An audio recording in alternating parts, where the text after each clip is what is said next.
Hello, welcome back. Thank you for joining me. It's always appreciated. I thought today I would give you a tour of my garden, having given you various cameos over the past few weeks. So we're starting with the greenhouse. I always remember my dad when I'm in here, picking the tomatoes and taking them in for weighing. And he always used to say, "Funny, when you pick them, there don't seem to be as many as when I do." I wonder why that was.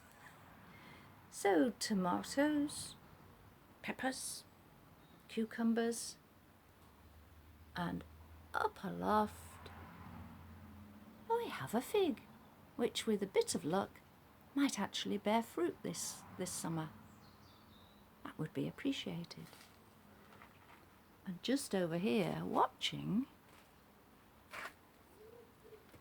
is the baby pigeon who has featured on an earlier vlog.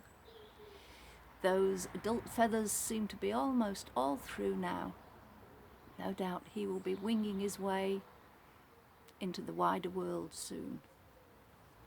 Bye, I'll leave you in peace. So, loneliness. Well, it's not only those who are alone who feel lonely. Maybe people are in a poor relationship, or they're a carer, which is a very demanding role to have, and often lacking in support.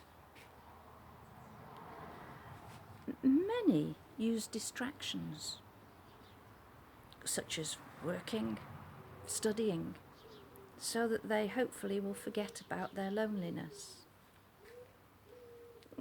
I can use gardening, and that is the planter that I planted up on a vlog a couple of weeks ago, coming on very nicely, and I'm already picking at those lettuce. Though sadly, whoops, the lady remains armless. Oh, that was one of my dad's jokes, I'm afraid.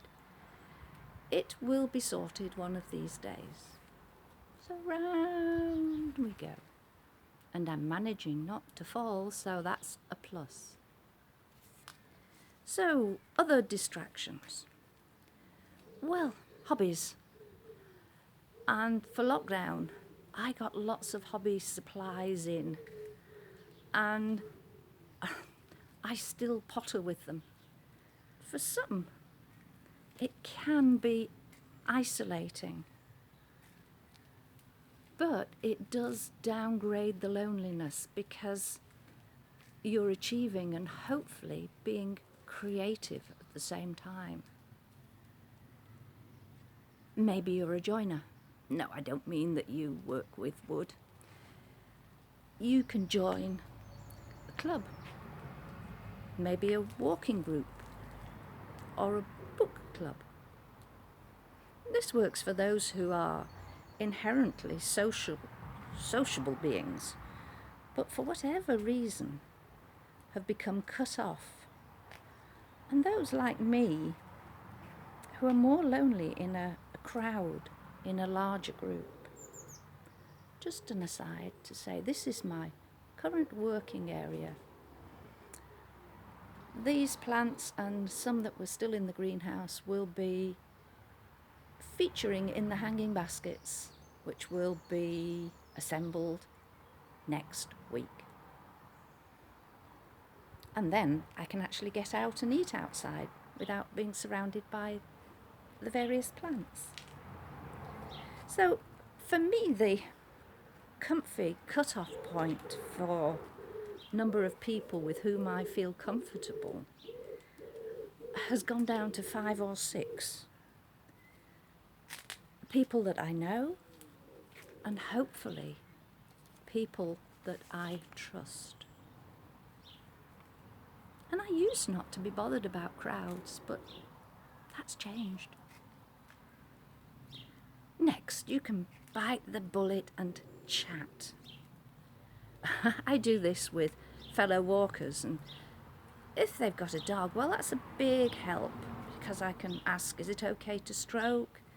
What's his name? What's her name? Etc.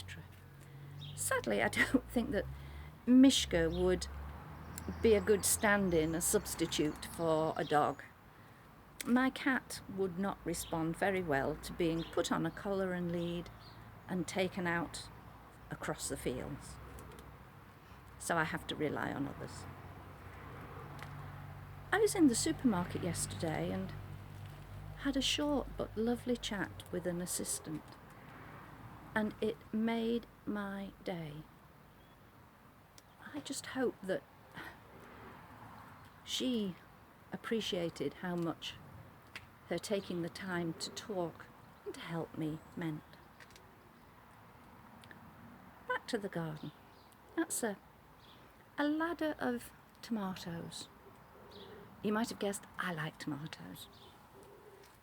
And round there, next to the wood store, more tomatoes and beans. Let's take you back round. Sorry about any wobbles.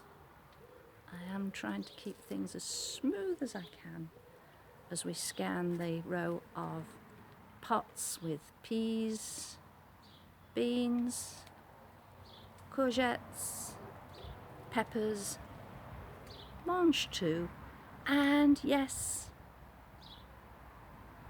more tomatoes. Hey ho. And then we have acts of kindness. It's lovely if people give you as a subject. Oh, hi Mishka, are you watching? Watching to see what's going on? It's good if you feature in an act of kindness. I got caught up on the wall. There we are. But don't wait. You take the initial step.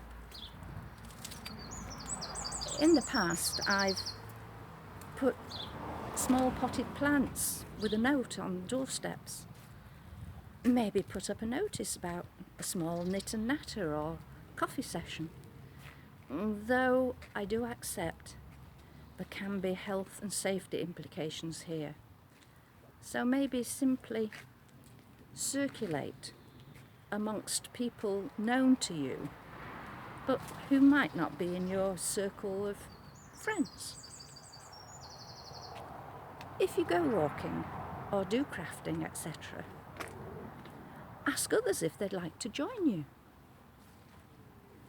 But don't take rejection personally. We rarely know just how much paddling is going on under other people's water. And that fork, it moves around the lawn, not of its own volition. And it was bought as a reminder of my dad and how he used to love gardening. That helped me with my love of gardening, and I always remember him saying, "Funny, when you pick the tomatoes, there are never as many as when I pick them." Wonder why not? There's nothing like a freshly picked tomato, is there? So back to those people, those who are feeling lonely. You know, they don't always present as being quiet and isolated. They can actually be busy people. If it's a younger person that you're aware of being lonely, compare notes. Maybe find out more about social media from them. And if you're anything like me, there's a heck of a lot more that I don't know about it than I actually know. And tell them what it was like for you when you were a similar age to them. Good way to start a conversation. But remember, stay physically, mentally active.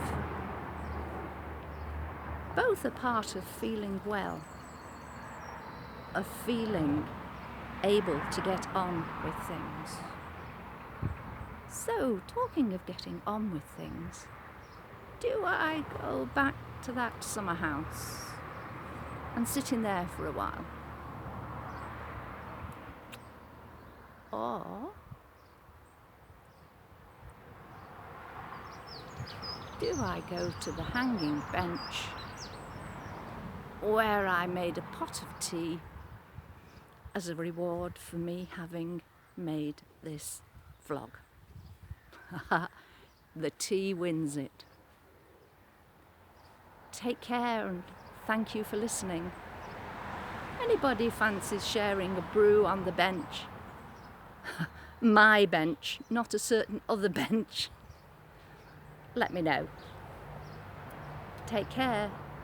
Bye.